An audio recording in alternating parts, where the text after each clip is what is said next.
बख्श कोतवाल कौन था और इसका ताल्लुक़ किस मुल्क से था और अमलियात की दुनिया में बख्श कोतवाल ने वो कौन सा मकाम हासिल कर लिया था कि जिसके नाम से खबीस शैतान जिन्नात जल जाया करते थे। उस बख्श कोतवाल के मरने के बाद फिर आमिलीन ने, उसके चेलों ने उसी के नाम के मंत्र तंत्र बनाकर इसको अमलियात की दुनिया में एक अमल का नाम दिया कि जिसे अमल बख्श कोतवाली कहा जाता है।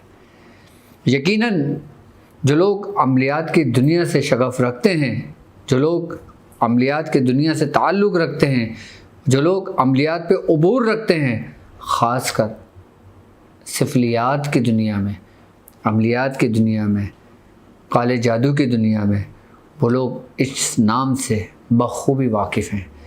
वो लोग इस बख्श कोतवाल की ताकत को भी जानते हैं। मैथोलॉजी की दुनिया में एक बार फिर आपको खुशामदीद कहता हूँ। और आप लोगों के लिए एक सरप्राइज़ भी है इसी वीडियो में। आपको याद होगा कि मैंने आपसे कहा था कि मेरे साथ वो लोग जो YouTube पर पहले दिन से जुड़े हुए हैं, यकीनन मैं उनकी तरबियत YouTube के ज़रिए कर रहा हूँ, लेकिन मैंने एक ख़ास हिकमत का नूर एक कोर्स रखा है जो आप लोगों के लिए है। उसके मुतालिक हिकमत के नूर में हम क्या सीखेंगे, आइए जानिए हमसे और सीखिए। बिस्मिल्लाहिर्रहमानिर्रहीम। अस्सलामु अलैकुम वरहमतुल्लाहि वबरकातुहू। मैं तमाम अपने मुअज़्ज़िज़ पीर भाइयों को, अपने मुरीदों, शागिर्दों और जो लोग मेरे साथ इस रूहानी सफ़र में शामिल हैं, और वो लोग जो पहले दिन से मेरे साथ जुड़े हुए हैं, और वो लोग बिलखुसूस वो लोग जो मेरी वीडियो का शिद्दत से इंतज़ार करते हैं, उन तमाम लोगों को मैं अपने सिलसिले में, अपने ख़ानवादे में, अपने YouTube चैनल पर, इंस्टाग्राम पर, फेसबुक पर, टेलीग्राम चैनल पर और अपनी वेबसाइट www.drabdulwajidshazli.com पर खुशामदीद कहता हूँ और उम्मीद करता हूँ कि आप तमाम लोग खैरियत से होंगे। जी नाज़रीन, आप लोगों को शिद्दत से इंतज़ार था कि डॉक्टर साहब मैथोलॉजी का पार्ट काफ़ी टाइम से आया नहीं है, आप प्लीज़ मैथोलॉजी के बारे में कुछ बताएं। यकीनन आज का टॉपिक, आज की वीडियो मैथोलॉजी पर ही इंशाअल्लाह ताला मैं बयान करूँगा, क्योंकि मैथोलॉजी एक ना ख़त्म होने वाली सीरीज़ है। क्योंकि आप लोगों से मैंने वादा किया था कि सबसे पहले मैं हिंदुस्तान के पुरअसरार अजायबात का ज़िक्र करूँगा और ऐसे लोगों का ज़िक्र करूँगा कि जिन्होंने हिंदुस्तान की तारीख़ में एक नाम कमाया, कि अमलियात की दुनिया के जो बेताज बादशाह कहलाए। यकीनन इस बख्श कोतवाल का ताल्लुक़ भी हिंदुस्तान की सरज़मीन से ही है, क्योंकि हिंदुस्तान की सरज़मीन एक कदीमी सरज़मीन है। अगर हिंदुस्तान की तारीख़ में जाते हैं तो इसकी तारीख़ के जो वाक़यात मिलते हैं, अब तो वो ज़ाहिर सी बातें नापैद हो गए हैं, लोग उसको नहीं जानते। लेकिन जो वाक़यात हम तक हमारे बुज़ुर्गों से पहुँचे, वो इस मेमोरी में बखूबी सेव हैं। मैं इंशाअल्लाह ताला वक्तन फ़वक्तन वो तमाम बातें जो हिंदुस्तान की सरज़मीन पर गुज़री हैं, जो अजायबात की सूरत जिसने अख्तियार की है, वो मैं आप लोगों पे ज़ाहिर करता रहता हूँ। जिस तरह मैंने शेख सद्दू के बारे में आपको बताया, कि जिस तरह मैथोलॉजी की सीरीज़ में नारसिंह के बारे में, और बहुत कुछ मैंने इंशाअल्लाह ताला आपको मैथोलॉजी में बताया। आज का हमारा टॉपिक है बख्श कोतवाल कौन था। बख्श कोतवाल एक शख्स था कि जिसका ताल्लुक़ हिंदुस्तान की सरज़मीन से था।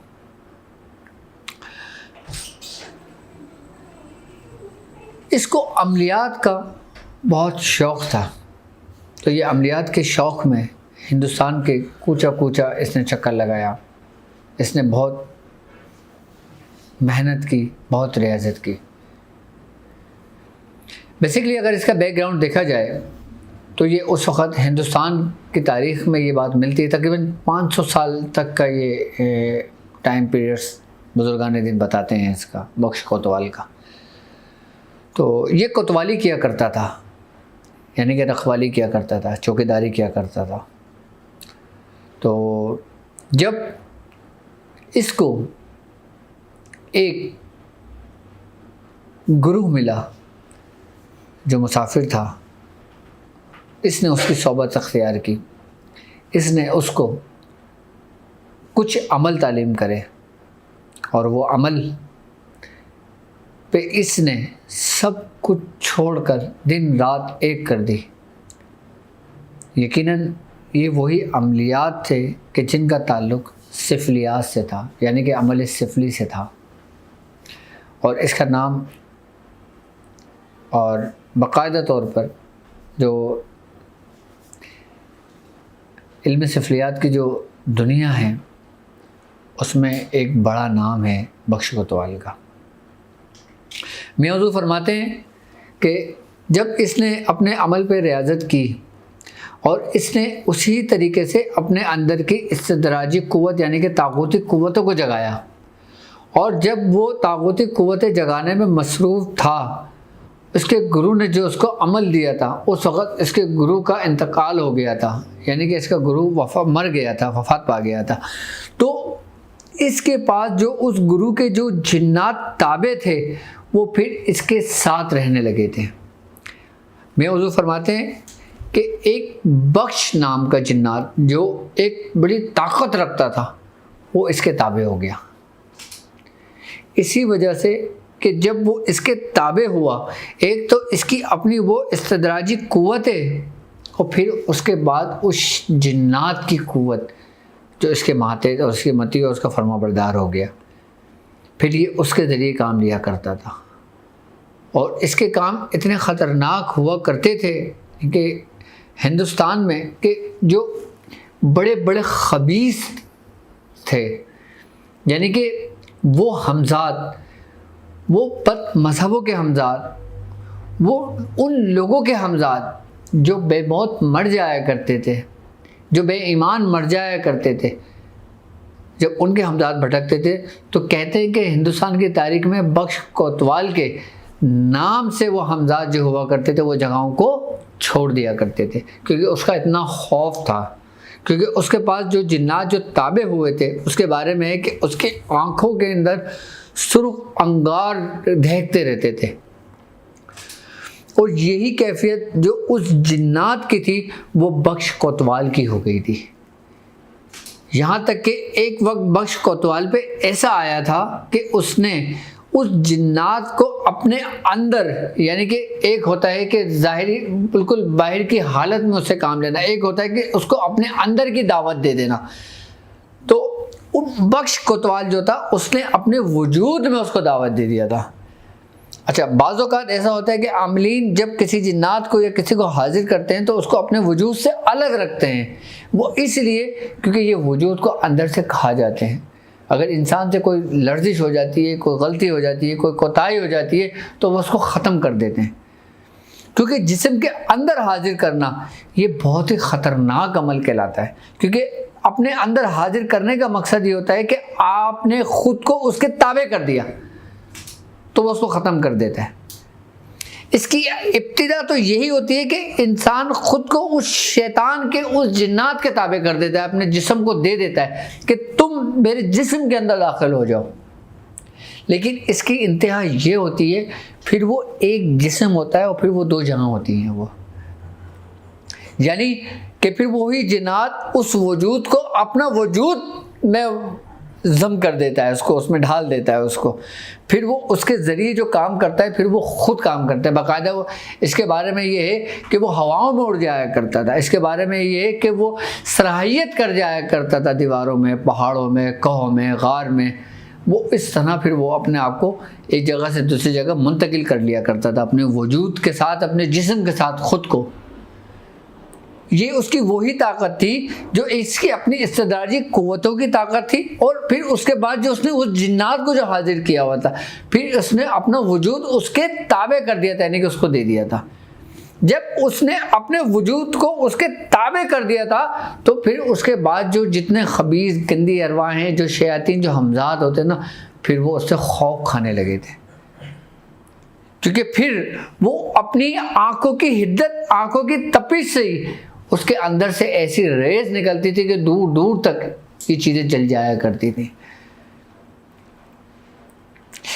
अमलियात सिफली में ये इसकी हकीकत है कि ये वो वाहिद बख्श कोतवाली था कि जिसने अपना वजूद छोड़ दिया था और जो कई सालों तक बड़ी एक लंबी उम्र इसने पाई और इसने एक राज किया हिंदुस्तान की सरजमीन पर, जिसका नाम था अमल बख्श कोतवाली। और फिर जब इसके हवारी थे, जो इसके शागिर्द थे, जो इसके लोग थे, इसके साथ चलने वाले लोग थे, फिर वो शागिर्द बाकायदा तौर पे इसके नाम के साथ ही कुछ अस्माओं को मिलाकर उन्हीं तागूती क़ुव्वतों की पूजा किया करते थे कि जिससे वो इनसे मदद मांगा करते थे, इनसे मदद तलब किया करते थे। तो सफलियात की दुनिया में, इल्म सफली के अंदर, काले जादू के अंदर, हिंदुआनी अमल के अंदर इसके नाम की बड़ी अहमियत है। अच्छा, एक बात याद रखिएगा, जिस तरह शेख सद्दू को या जिस तरह दूसरे शयातीन को या जिस तरह, जैसे मैंने काले कलवे के बारे में बताया, कि जिस तरीके से मैंने नार सिंह के बारे में बताया कि ये बाकायदा तौर पे लोगों के ऊपर मुसल्लत हो जाया करते थे, लेकिन बख्श कोतवाली वो ताकत थी शैतानी, वो तागूती क़ुव्वत थी कि ये दाखिल होने से पहले ही मार दिया करता था। ये इतना सख्त किस्म का था बख्श कोतवाली, यहाँ तक कि जो आमिलीन होते हैं वो अपने अमल के साथ साथ इसका बाकायदा नाम इसलिए डालते हैं कि इसके नाम से भी जो खबीस अरवाहें होती हैं, जो मसान की अरवाहें होती हैं, जो गंदी अरवाहें होती हैं, वो इसके नाम से ऐसा खौफ आज तक खाती हैं कि वो उसका वजूद तक तर्क कर देती हैं। यहाँ तक कि वजूद तो एक दूर की बात है, उस सरजमीन को छोड़ देती हैं ये शयातीन। आज भी हिंदुस्तान के अंदर, पाकिस्तान के अंदर, या जो लोग इस नाम से वाकिफ़ हैं, यानी कि जो लोग इस अमलियात की दुनिया में अपने आप को कमाल को पहुँचते हैं, वो इस नाम से बखूबी वाकिफ़ हैं। इसके बारे में ये कि इसकी मौत की खबर पता नहीं चली थी किसी को। जब इसने उस जिन्नात को अपना वजूद दे दिया था तो वो उसको लेकर कुछ अरसे तक तो जाहिर रहा, उसके बाद फिर वो लोगों की नज़रों से ओझल हो गया था। नहीं पता कि वो वजूद आज तक भी है, नहीं पता वो मर गया, नहीं पता वो क्या हुआ उसका, इसके बारे में बहुत इख्तलाफ है। लेकिन जहाँ तक इस अमलियात की दुनिया का ताल्लुक़ है, वो यही कहते हैं कि ये बाकायदा तौर पे आज भी ज़िंदा है। कुछ लोग कहते हैं कि नहीं, ये मर गया था।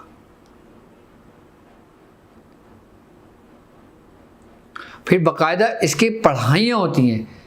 आज भी लोग जो हिंदुआनी अमल को जानते हैं, आज भी वो पंडित लोग जो बाकायदा तौर पे लोगों के इलाज व मुआवजा करते हैं, आज भी वो लोग जो बाकायदा तौर पे आलम सफली का ताल्लुक़ जिनसे होता है, उनसे जो लोग काम करते हैं, बाकायदा फलीतों के अंदर इसका नाम लिखा हुआ होता है और इसके नाम के कई फलीते मौजूद हैं। असल में बख्श कोतवाली मुझे ऐसे याद आया कि मैं अपने डायरी चेक कर रहा था, तो डायरी के अंदर बख्श कोतवाली का अमल लिखा हुआ था, जो तकरीबन आज से 20 साल पहले लिखा हुआ था। इसका अमल फलीते के अंदर लिखा हुआ था। यानी कि जलाने के लिए जो काम आता है, कि जिस तरीके से इबलीस, नमरूद, शिद्दात, फिरौन, जो फलीता सुलेमानी आपको याद होगा, मैंने आप लोगों को तालीम किया था। इसी तरह जब मैं अपनी बयास को टटोल रहा था पुरानी, आज से 20-22 साल पुरानी, तो उसके अंदर वो अमल लिखा हुआ था। और मज़े की बात कि ये फलीता भी मियाँ हुजूर के ही हाथ का लिखा हुआ था। तो वो मैं चेक कर रहा था, देख रहा था, तो मुझे इसका अमल नज़र आया था, अमल बख्श कोतवाली का। तो फिर मैंने इसकी तस्दीक करी थी मियाँ हुजूर से। मैंने कहा मियाँ हुजूर, आपकी एक बयास मेरे पास मौजूद है जो आज से 20 साल पुराने आपके हाथ की लिखी हुई है। तो फिर मियाँ हुजूर ने इसके बारे में मुझे बताया कि बख्श कोतवाली कौन था। तो इस बख्श कोतवाली का ताल्लुक़ यही हिंदुस्तान की सरज़मीन से रहा है। अच्छा, अब मैं आपको ये बताता हूँ कि इसका जो आमिलीन हजरात होते हैं, जो लोगों को बाकायदा तौर पे नुकसान पहुँचाते हैं, या जो लोगों को इसके ज़रिए लोगों के इलाज और मुआवजा करते हैं, उनको वक्ती तौर पर तो फ़ायदा होता है, लेकिन उसका नुकसान भी बहुत ज़्यादा होता है अगर आमिलीन पावरफुल ना हो तो। क्योंकि हिंदुस्तान की सरज़मीन के अंदर एक बहुत से राज छुपे हुए हैं। हिंदुस्तान की सरज़मीन पर इतने अजाइबात है ना, इतने आपको मिलेंगे कि आपकी अकल और हैरत दंग रह जाएगी।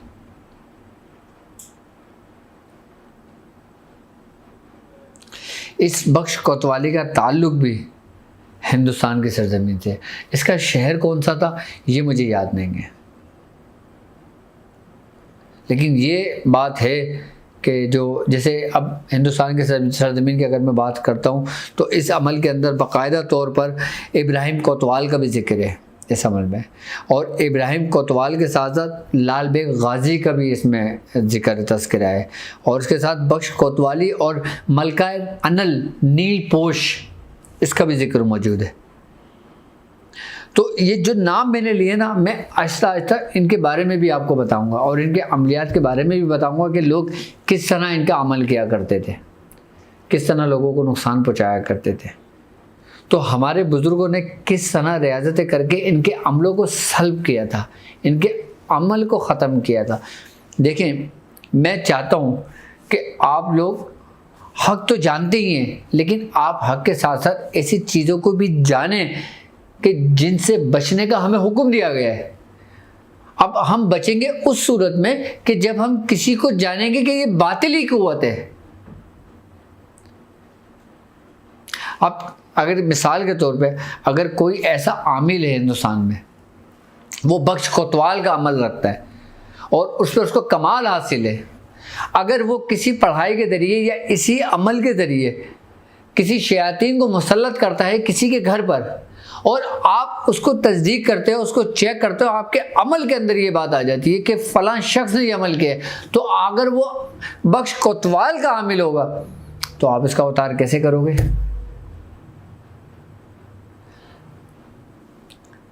अगर किसी शयातीन के अंदर, अगर किसी इंसान के अंदर किसी शयातीन को दाखिल किया जाता है कि जब उसकी हाज़िरी की जाए, जब वो बताए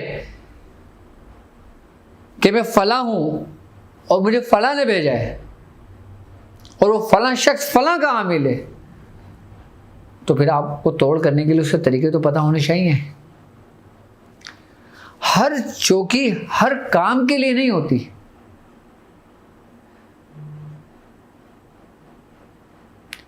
लेकिन हर चौकी हर अमल को रोक सकती है उसके मुज़र असरात से पहुंचाने के लिए। यानी कि एक शख्स ने किसी भी अमल के चोट मारी, आई बस आपने चौकी लगा के उसको सेव कर दिया, लेकिन वो असर तो है ना भी बाकी। अब उसको असर को कैसे ख़त्म करोगे, इसके सहर को कैसे ख़त्म करोगे? वो यकीनन उसी सूरत में आप सहर को ख़त्म कर पाओगे ना कि जब आपको इस चीज़ का इल्म होगा कि करने वाले ने किस अमल के ज़रिए काम किया था। जब हमारे उस्तादों ने, हमारे पीरो मुर्शिद ने जब हमें हमारे इब्तिदाई हाल में जब इन तमाम चीज़ों से हमें वक्फियत कराई, जब हमें सिखाया, हमें इस अरसे से लेके चले, तो उन्होंने ये नहीं बताया हमें कि आप सिर्फ डायग्नोज करो और उसका इस तरीके से पढ़ के उसको दम कर दो, ठीक हो जाएगा। नहीं, इन्होंने हमें, हमारे मियाँ हुजूर ने, हमारे पीरो मुर्शिद ने हमें ये चीज़ सिखाई कि पहले तस्दीक करो और तस्दीक करके उसकी पूरी तह तक जाओ। कि ये अगर करंट आ रहा है तो ये करंट आ कहाँ से रहा है, अगर ये अमल की तासीर आ रही है, अगर ये अमल आया है, अगर ये रेस आई है नेगेटिव, तो ये कहाँ से आई है, उसकी तह तक जाओ और उसकी तह तक पहुंचकर उसकी जड़ों को ख़त्म करो, ना कि ये तस्दीक करी और उसका तावीज़ दे के उसकी जान छुड़ा गई। नहीं, हमारे उस्तादों ने हमें इस तरतीब और इस तरीके से ये चीज़ें सिखाई हैं। लेकिन अल्लाह का बड़ा फजल और अल्लाह का बड़ा करम ये कि हमें ऐसे ऐसे बुज़ुर्गों की सोहबत मिली, हमें ऐसे बुज़ुर्ग की सोहबत मिली कि जिसने घर बैठकर अपनी ज़िंदगी की जितनी भी नेमतें उसको मिली उसने हम पर तमाम कर दी। वरना लोग इन अमलियात के लिए दर बदर का सफ़र किया करते थे, दर दर की ठोकरें खाया करते थे, उनको फिर भी नसीब ना हुआ करते थे। यानी कि बाप एक वो वाहिद हस्ती होता है जो ये चाहता है कि मेरी औलाद मुझसे भी आगे जाए, मुझसे भी आगे का सफ़र करे। तो बाप अपनी औलाद को वो इसरार और राज से भी आशना कराता है, उसको बताता है कि बेटा यहाँ तक का सफ़र मैंने किया था, इस सफ़र के अंदर ये तमाम बातें, ये तमाम मामलात आई हैं,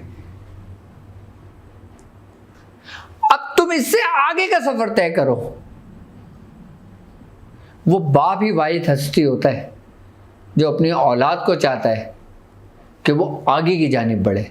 बाकी दुनिया में कोई भी ऐसी हस्ती नहीं है जो ये चाहे कि मुझसे आगे बढ़े। और सबसे हमारे लिए फ़ख्र और खुशी का बायस ये हुआ कि हमारे पीरो मुर्शिद भी हमारे वालिद, हमारे उस्ताद भी हमारे वालिद, और हमारे वालिद अल्लाह की नेमत हमारे लिए और तमाम लोगों के लिए। जो कुछ लोगों को दर बदर ठोकरें खाकर मिलता था, ये अल्लाह के फजल हम पर है, अल्लाह की रहमतें हम पर हैं, अल्लाह की नेमतें हम पर हैं कि हमें छोटी सी उम्र में घर में सब कुछ बैठकर मिला। और फिर मिलने के साथ साथ मियां हुजूर ने बहुत सख्ती, रियाजत और मेहनतें भी कराई। बाकायदा बख्श कोतवाल को हटाने के लिए चौकियों के तरीके भी समझाए, शेख सद्दू को हटाने के लिए चौकियों के तरीके भी समझाए, और मुख्तलिफ हिंदवानी चीज़ों को ख़त्म करने के लिए चौकियों के तरीके समझाए। यहाँ तक कि जो मसान का जादू होता है, जो हिंदुस्तान का जादू होता है, जो अरब का जादू होता है, जो मिस्र का जादू होता है, जो यूनान का जादू होता है, मैंने इन तमाम जादुओं के बारे में तफसीली रमज़ान में अपने ट्रांसमिशन में मैंने एक चैप्टर रखा था, पूरी ट्रांसमिशन रखी थी मैंने, जिसमें अरब के जादू के बारे में बताया था, मिस्र के जादू के बारे में बताया था, यूनान के जादू के बारे में बताया था। शायद ही यूट्यूब में वो आपको तारीख़ में कहीं मिले कि जिन जादुओं के बारे में तफसीली मैंने जिक्र किया था। क्यों? क्योंकि हमने अपनी ज़िंदगी ज़ाया नहीं की, हमने आप लोगों से वो कुछ शेयर किया जो मैंने अपने बुज़ुर्गों से सीखा, मैंने आप लोगों को वो कुछ बताया जो मैंने अपने बुज़ुर्गों से सुना, मैंने आप लोगों को वो कुछ बताया जो मेरे ज़ाती तजर्बात थे। क्योंकि हमने अपने इब्तिदाई जो 5 से 7 साल के थे वो तन्हा जंगलों में, वीरानों में, कब्रिस्तान में, अलग कारखाने में अपने अपनी ज़िंदगी को बसर किया। वो जो खेलने कूदने के लोगों के दिन हुआ करते थे, हमारे मियाँ हुजूर ने हमको वो रियाजतों में बिठाल दिया था, इन अमलियात की दुनिया में बिठाल दिया था। लेकिन जब हम छोटी सी उम्र में वो सब कुछ देखा करते थे तो हमें उस वक़्त अफसोस होता था लोगों के ऊपर कि लोग अपनी ज़िंदगी ज़ाया कर रहे हैं। लेकिन जब एक वक्त आया जब इसमें कमाल हासिल हुआ, इसमें उरूज हासिल हुआ, तो फिर मियाँ हुजूर ने हमें हुक्म दिया कि अब इस रास्ते को यहीं क्लोज़ कर दो, अब अपना दूसरा सफ़र शुरू करो। हमने कहा अमलियात की दुनिया तो यही कुछ है, आगे का सफ़र से क्या मुराद है? कह रहे नहीं बेटा, अभी आगे ऐसे जहाँ बहुत हैं, अभी तुम एक ही जहाँ पे वैसे अटके हुए हो, जाओ तुम ये सब कुछ छोड़ो, इसको तर्क कर दो, इसको ख़त्म कर दो, इन सबको आज़ाद कर दो।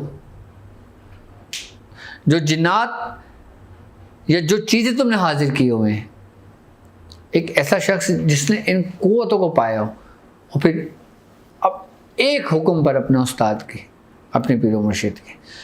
उस्ताद का सफ़र मेरा शुरू का रहा, यानी कि 98 से लेकर 2005 तक। उसके बाद जब मैं सिलसिले में दाखिल हुआ, उसके बाद मेरे पीर व मुर्शिद का सफ़र शुरू हुआ। उस्ताद का सफ़र हर एक ने तय नहीं किया, हर मुफ्ती ने तय नहीं किया, हर अल्लामा ने तय नहीं किया, हर उल्मा ने तय नहीं किया, हर शागिर्द ने तय नहीं किया। लेकिन पीर व मुर्शिद का सफ़र तमाम उलमा इकराम ने तय किया, तमाम मुफ्तियान उज़्ज़ाम ने तय किया, तमाम अल्लामा ने तय किया, तमाम शागिर्दों ने तय किया। उस्ताद और शागिर्द का रिश्ता ये बिल्कुल ही अलग रिश्ता रहा है, और जो पीर व मुर्शिद और मुरीद का रिश्ता रहा है वो बिल्कुल ही अलग रहा है।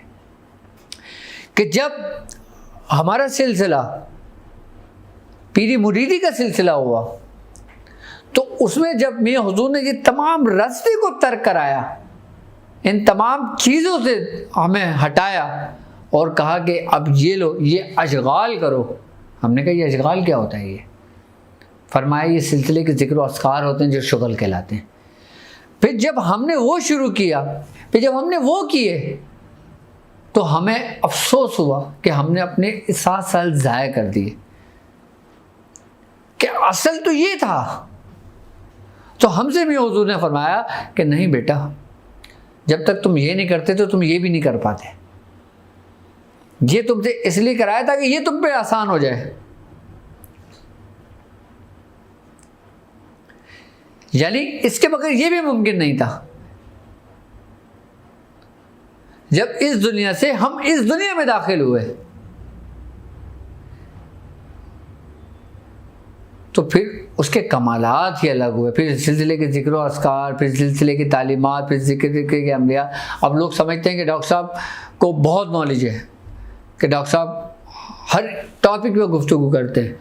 मैथोलॉजी भी डॉक्टर साहब बहुत, मकसद अगर इसको हम ये कहें कि बहुत छाट कर लेकर आते हैं, यानी कि छान कर लेकर आते हैं, यानी कि ऐसी चीज़ लेकर आते हैं जो आम लोगों ने तो नहीं सुनी होती, लेकिन जो इस फील्ड से ताल्लुक़ रखते हैं उन लोगों ने ज़रूर सुनी होती है, क्योंकि इसकी हकीकत, इसका वजूद होता है, क्योंकि ये हकीकत है। यकीनन हर बंदा अपनी फील्ड के मुतालिक बेहतर जानता है। अब हमारा जो इब्तिदाई दौर था, इन तमाम चीज़ों से हमारे वास्ते पढ़ते थे, लेकिन हम अपनी जगह डटे रहते थे। हमारी नज़रों के सामने बहुत कुछ गुजरा, इन आँखों ने बहुत कुछ देखा, इन कानों ने बहुत कुछ सुना, लेकिन ये ज़ुबान बोल अब रही है। पहले तक ज़ुबान गूंगी थी, उस वक़्त तक हुक्म नहीं था। लेकिन हमारा असल मकसद इन अमलियात की तरफ ले जाना नहीं है, इन अमलियात को बताना मंसूब है आपको, क्योंकि ये चीज़ आपको कोई भी नहीं बताएगा।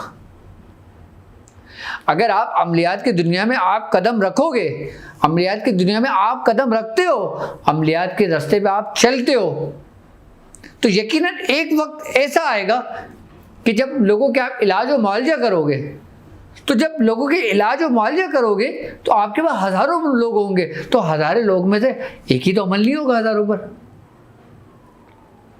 हर शख्स पे अलग अलग कोई भी हो सकता है, और 1000 में ज़रूरी नहीं कि 1000 पे ही अमल होगा।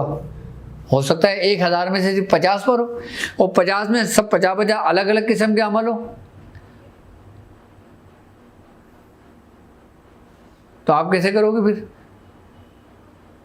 यहाँ तो बस ये तरीका है कि बस जितने ही पैसे आ रहे हैं, औज़ु बिल्लाहि मिनश शैतानिर रजीम, बिस्मिल्लाहिर रहमानिर रहीम, बस मशीन शुरू हो जाती है, दम करने शुरू हो जाते हैं कि जी इसका उतार हो रहा है, इसका इलाज हो रहा है, आ जाओ जी रूहानी दम कराओ सारे। ऐसे इलाज नहीं होता। हर इलाज का तरीक़ेकार होता है, हर अमल का उतार का तरीक़ेकार होता है। लेकिन कुछ रूहानियत की दुनिया में ऐसे अमलियात हैं कि जो अपने अंदर इतनी क़ुव्वत, इतनी सलाहियत, इतनी तासीर रखते हैं कि जो तमाम अमाल पर गालिब आ जाता है। कि जैसे सूरह कुरैश, अब हमने सूरह कुरैश का एक सफ़र शुरू किया, सूरह कुरैश का एक लश्कर तैयार किया। सूरह कुरैश लोगों ने 1.25 लाख, तकरीबन कमोबेश 20 से 25 हज़ार लोगों ने 1.25 लाख सूरह कुरैश पढ़ ली है अल्हम्दुलिल्लाह हमारे शागिर्दों में।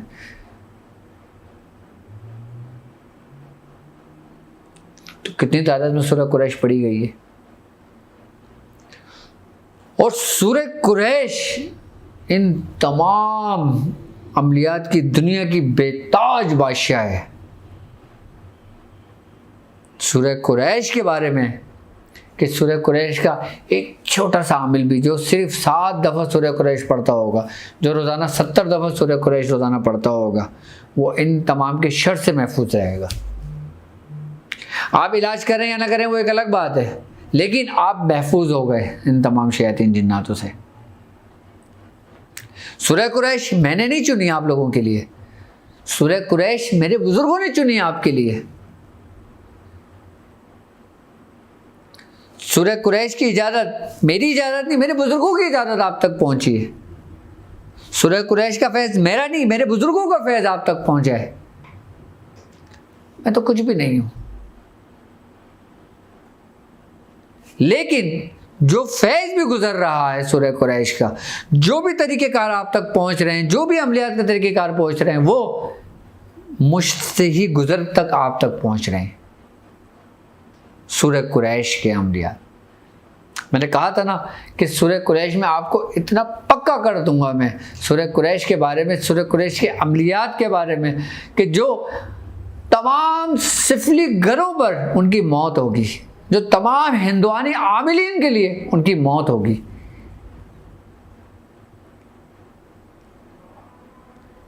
कि सूरह कुरैश को मैं इतना भर दूंगा आपके अंदर कि आपकी आती जाती सांस भी सूरह कुरैश पड़ेगी, कि जो आपको दुनिया में तो फ़ायदा देगी देगी, आखिरत में भी आपको फ़ायदा देगी, आपकी औलादों के लिए भी फ़ायदा देगी, आपके औलादों के लिए भी सदका जारिया होगी, आपके लिए भी सदका जारिया होगी, आपकी आने वाली नस्लों के लिए सदका जारिया होगी।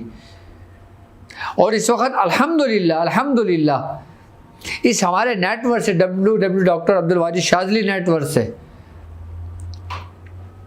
सूरह कुरैश की जितनी भी इजाज़तें से लोग पढ़ रहे हैं, वो अल्हम्दुलिल्लाह हमारी इजाज़तों से, यानी मियाँ हुजूर की इजाज़तों से पढ़ रहे हैं सूरह कुरैश।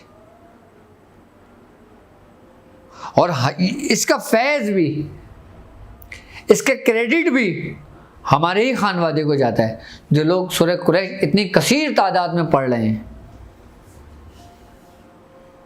कि हज़ारों की तादाद में। अब मैं समझता हूँ इंशाअल्लाह ताला जो वो गुजरता जाएगा ये लाखों की तादाद में पहुँच जाएगी। लेकिन ये एक ऐसा लश्कर होगा जो बातिल की मौत होगा, जो अंधेरे में उजाला होगा।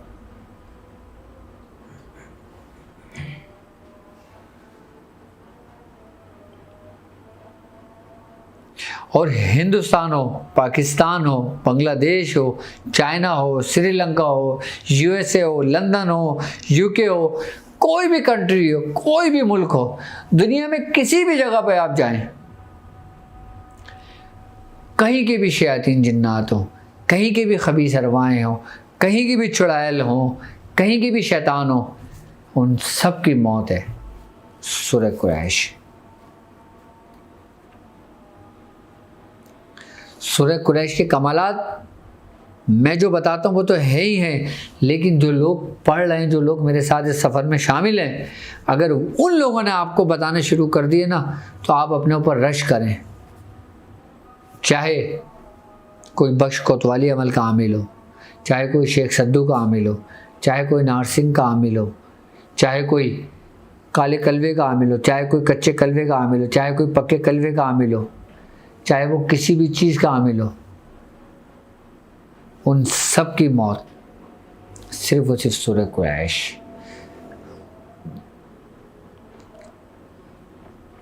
सूरह कुरैश के नक्श भी मैं तालीम कर चुका हूँ। सूरह कुरैश की ज़कात भी मैं अदा करा चुका हूँ। अभी इन तमाम चीज़ों की हकीकत जो आपका सफ़र आगे की जानिब बढ़ता जाएगा ना, आप लोगों को इसकी अहमियत का अंदाज़ा होता जाएगा। ये था बख्श कोतवाल कि जिसका ताल्लुक हिंदुस्तान की सरजमीन से था। और यकीनन मैं आपके कमेंट्स के अंदर इंतज़ार करूंगा कि कौन कौन लोग, कौन कौन शख्स जो मेरे साथ इस सफ़र में शामिल हैं, बख्श कोतवाल को जानते थे, उसका नाम सुना था, वो मुझे बताएंगे। और एक मज़े की बात मैं आपको बताऊं, अल्हम्दुलिल्लाह हमारे साथ आम लोग तो मौजूद हैं ही हैं, ऐसे भी लोग मौजूद हैं जो बड़े बड़े गद्दी नशी और जो बड़े बड़े जो सिलसिले चला रहे हैं, जो खानकाएँ चला रहे हैं, वो भी हमारे सिलसिले का हिस्सा है। वो हमें देख के नहीं, बल्कि हमारे सिलसिले को देखकर हमारे सिलसिले में दाखिल, हमारे सफ़र में दाखिल हुए हैं।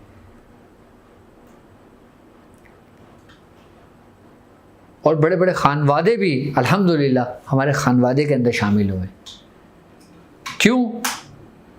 क्योंकि उन्होंने भी उसी चीज़ पे अमल किया कि इल्म तुम्हारी मिरास है, जहाँ से मिले ले लो। इल्म का ताल्लुक उम्र से नहीं होता, इल्म का ताल्लुक अमाल से होता है,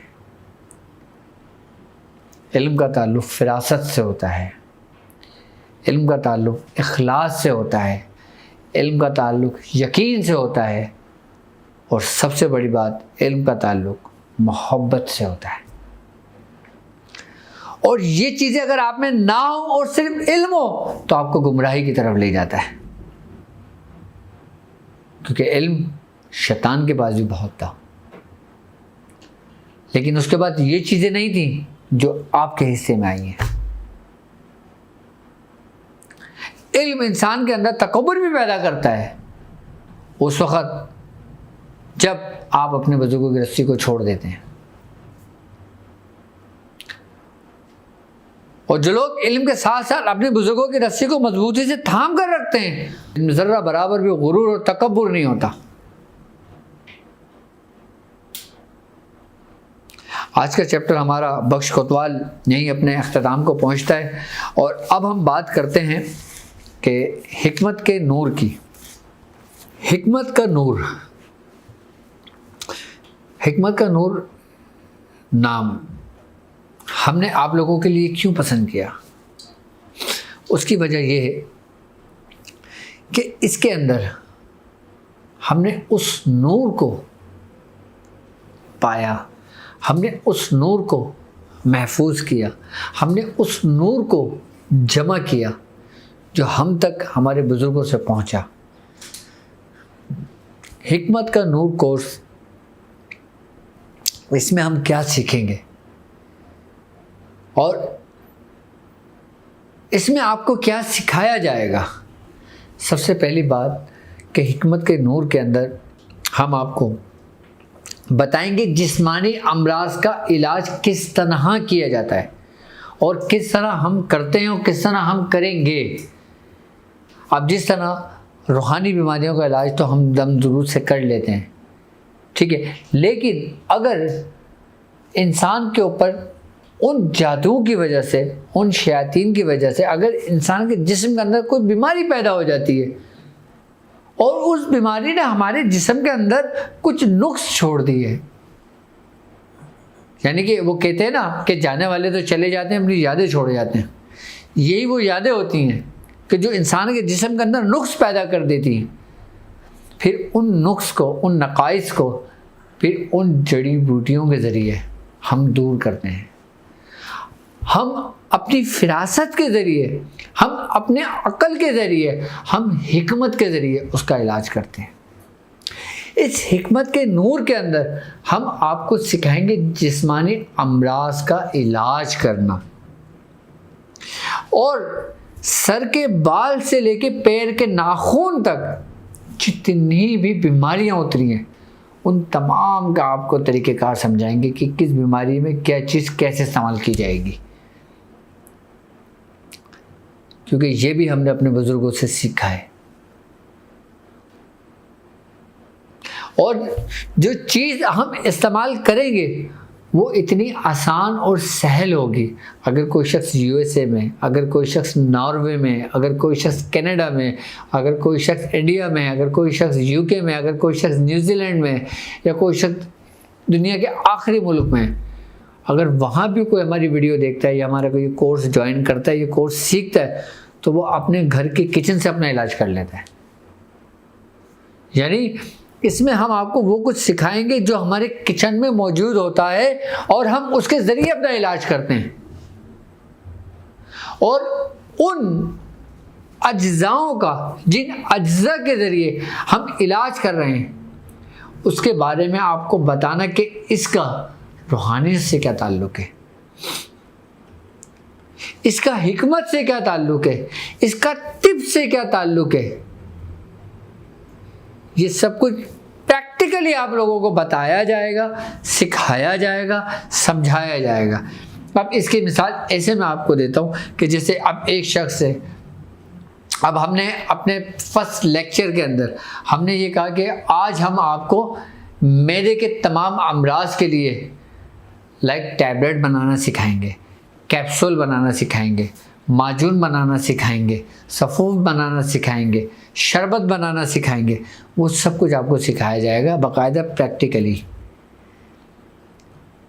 यानी कि इस लेक्चर के अंदर अब मिसाल के तौर पे मुझे माजून बनाना है मैदे के लिए, अब उसमें ज़ीरा इस्तेमाल हुआ, कलौंजी इस्तेमाल हुई, अदरक इस्तेमाल हुई, लीमू इस्तेमाल हुआ, आई बस मेथी दाना इस्तेमाल हुआ, अजवाइन इस्तेमाल हुई, जायफल इस्तेमाल हुआ, जवित्री इस्तेमाल हुआ, सौंफ इस्तेमाल हुई।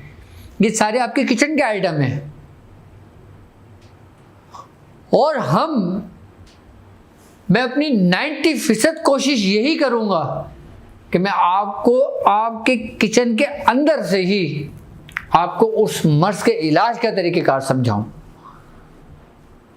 हमें जड़ी बूटियों की तरफ जाना ना पड़े, और अगर हमें जड़ी बूटी की तरफ जाना पड़ा तो फिर उस जड़ी बूटी का नाम भी बताऊंगा, उसका इंग्लिश नाम भी बताऊंगा, उसका उर्दू नाम भी बताऊंगा, उसका हिंदी नाम भी बताऊंगा, और वो जड़ी बूटी भी आपको दिखाऊंगा।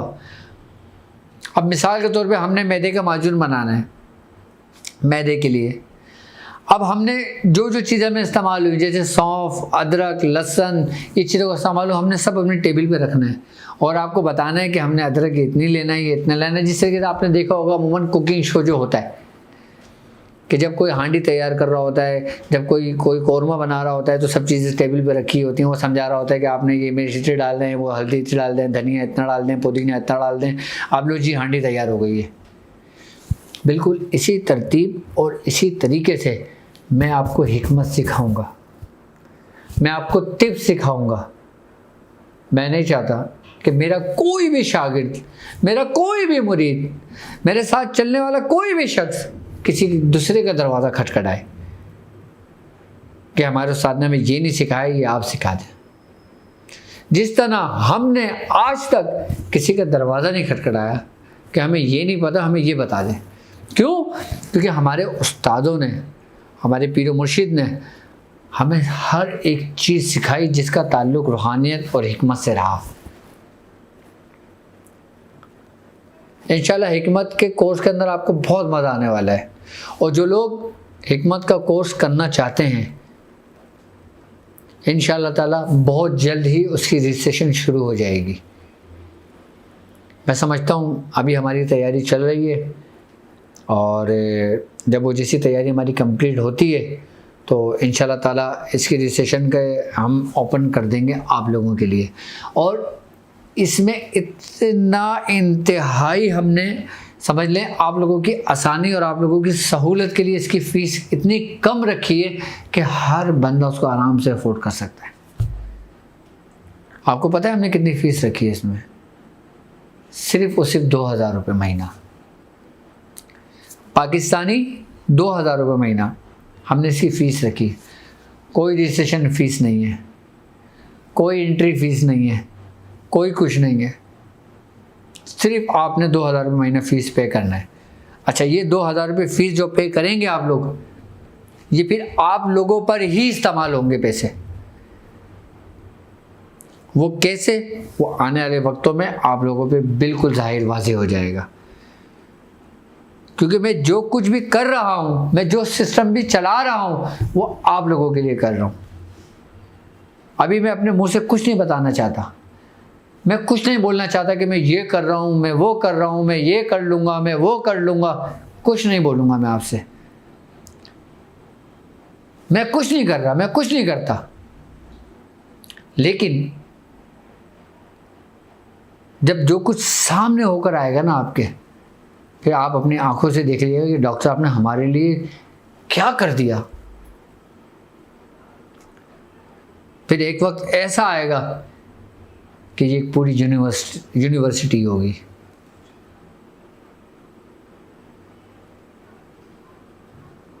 सब कुछ आप लोगों के लिए। लेकिन अब इसकी रजिस्ट्रेशन अभी हम लोग इंशाल्लाह ताला एक हफ्ते के बाद अनाउंसमेंट करेंगे। बाकी हमारी वेबसाइट पे भी आप इसकी डिटेल मालूम कर सकते हैं, और इंशाल्लाह ताला कुछ जल्दी पोस्टें भी आप लोग तक पहुंच जाएंगी इंशाल्लाह।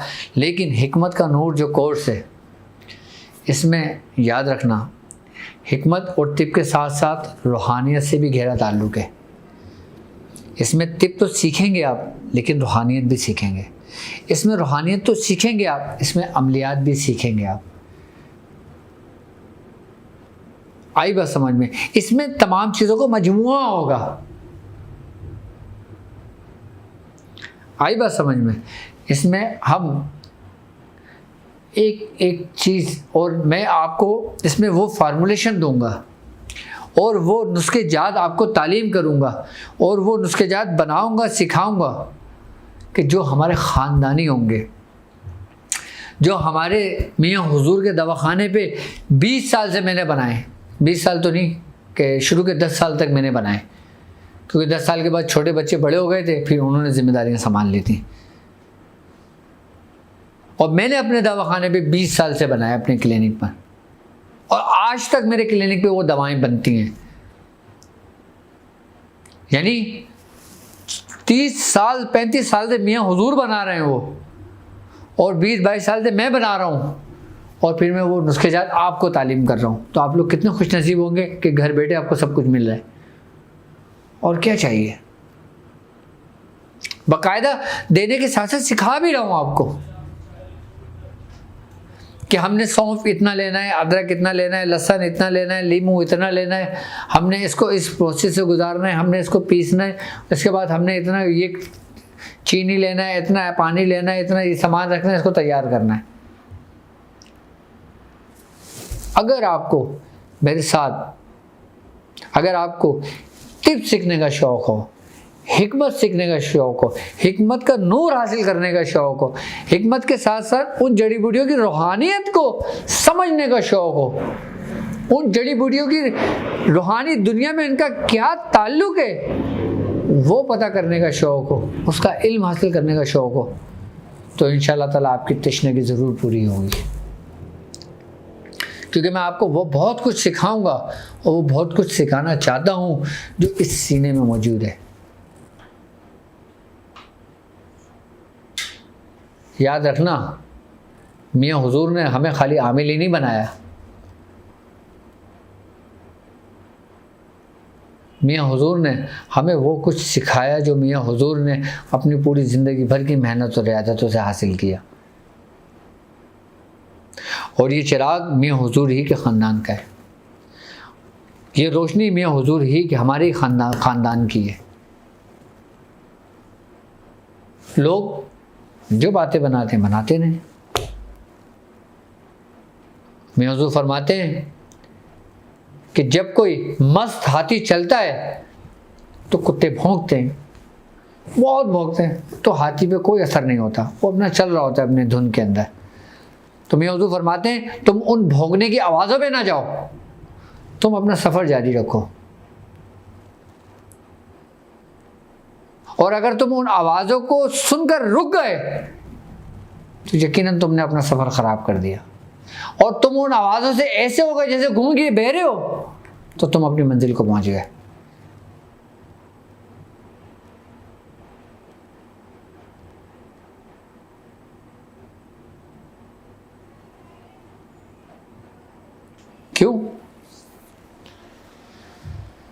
क्योंकि हर काम में मेहनत चाहिए, वक्त चाहिए। वक्त मैं आपका लूँगा, लेकिन उसके एवज़ मैं आपको एक ऐसा इल्म तालीम करूँगा जो आपके लिए, आपके आने वाली नस्लों के लिए हमेशा के लिए महफूज होगा और फ़ायदेमंद होगा। अब सपोज़ आप घर में रात के 3 बजे हैं, आपके बच्चे के पेट में शदीद दर्द उठता है, आपके पास कोई दवा नहीं है पेट के दर्द की। अब आधी रात को आप डॉक्टर को फ़ोन नहीं कर सकते, आधी रात को आप हॉस्पिटल नहीं जा सकते, आधी रात को आप क्लिनिक नहीं जा सकते, आधी रात को मेडिकल स्टोर नहीं जा सकते, तो आप अपने बच्चे को तड़पते हुए देखोगे? कभी नहीं देखोगे। लेकिन अगर आप इल्म रखते होगे, अगर आप हिकमत के नूर से ताल्लुक़ होगा आपका, और अगर आप हिकमत के नूर के शागिर्द होंगे आप, तो यकीनन आप उसी वक्त अपने किचन में दौड़ेंगे, 2-4 चीज़ें अपने किचन से निकालेंगे, आप उसका इस्तेमाल एक तरीके के साथ, एक तरतीब के साथ अपने बच्चे को इस्तेमाल कराएंगे, तो बच्चा सुकून से सो जाएगा।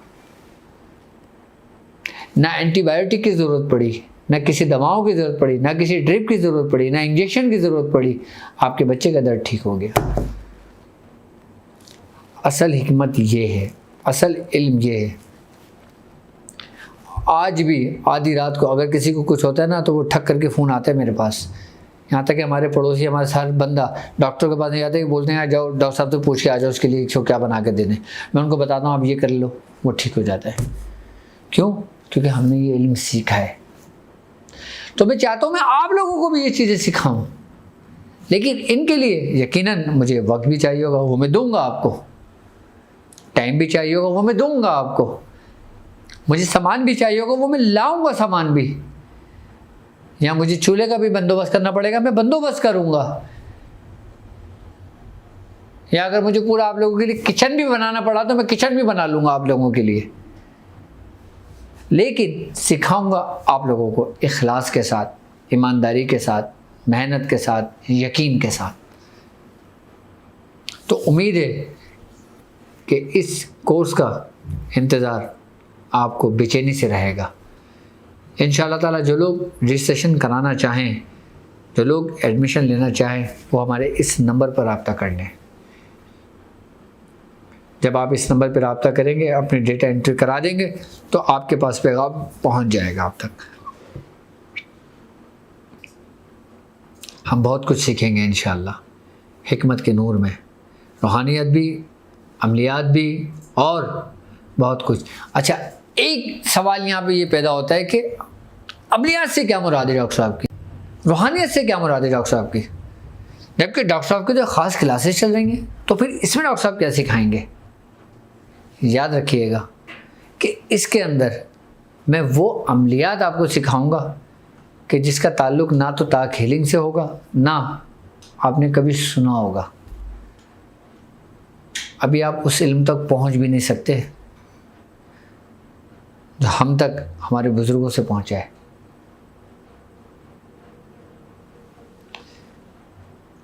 यानी एक अमलियात अमल वो होता है जो आप पढ़कर करते हो, और एक अमल वो होता है जो आप उठाते हो, करते हो।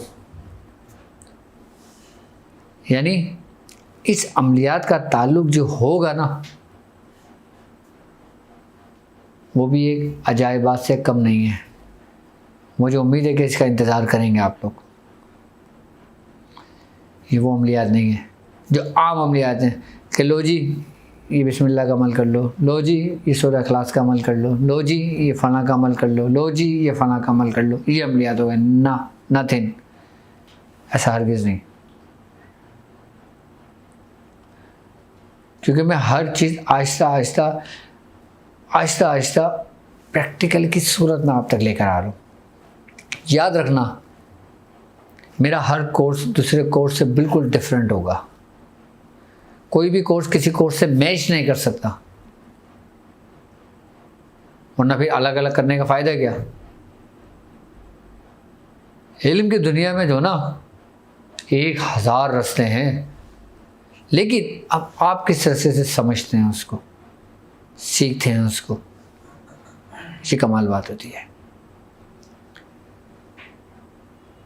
अब आई समझ में बात कि हम अमलियात, किन अमलियात की बात कर रहे हैं। वो ये अमलियात नहीं होंगे, वो दूसरे अमल होंगे। इंशाअल्लाह इंतज़ार रहेगा। तो अब मुझे इजाज़त दीजिए इस बात पे कि आप अपना बहुत ख्याल रखेंगे। अस्सलामु अलैकुम व रहमतुल्लाहि व बरकातुहू।